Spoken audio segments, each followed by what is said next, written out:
प्रसिद्ध गायिका अलका याज्ञनिक यांना झालेल्या आजाराची सर्वत्र चर्चा होते।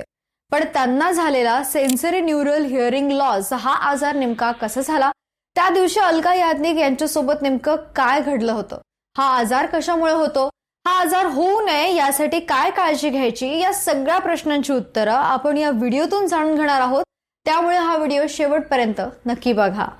कानाच्या आतल्या भागात असणाऱ्या नसांमध्ये काही अडथळा आल्यानं मेंदू सोबतच्या संपर्कात अडथळे येतात। काहींसाठी यामुळे अगदी कमी आवाजही ऐकणं कठीण होतं, तर अनेकदा मोठे आवाज अस्पष्ट व दबल्यासारखेही ऐकू येतात। प्रसिद्ध गायिका अलका यांनाही असाच त्रास जाणवला। त्यांनी आपल्या सोशल मीडिया हँडलवरून ही माहिती दिली आहे। काही आठवड्यांपूर्वी विमानातून बाहेर पडत असताना त्यांना अचानक जाणवलं की त्यांना काहीच ऐकू येत नाही। या घटनेनंतरच्या काही आठवड्यांमध्ये त्यांनी स्वतःला सावरलं आणि अखेर त्यांनी आपल्या फॅन्स सोबत ही गोष्ट शेअर केली। त्यांना सेन्सरी न्यूरल हिअरिंग लॉस झाल्याचं त्यांच्या डॉक्टरांनी सांगितलं।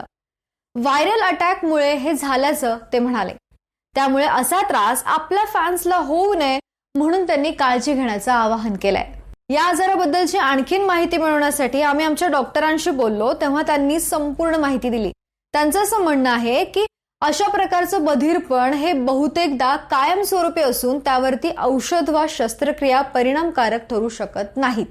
अशा प्रकारच्या बधिरतेसाठी हिअरिंग एड म्हणजेच कानाच्या मशीनचा वापर करता येऊ शकतो। बऱ्याचदा असं होतं की आजारपण, अनुवंशिकता, वाढतं वय किंवा डोक्याला जोराचा मार लागणं, कानाच्या आतल्या बाजूच्या रचनेमध्ये त्रास होणं वा मोठे आवाज वा स्फोट ऐकणं, यामुळे अशा प्रकारचं बधिरपण येण्याची शक्यता असते। यामध्ये जेव्हा आतल्या कानाच्या पेशीला किंवा नसांना इजा झाल्यामुळे जे बहिरेपण येतं त्याला सेन्सरी न्यूरल हिअरिंग लॉस असं म्हणतात।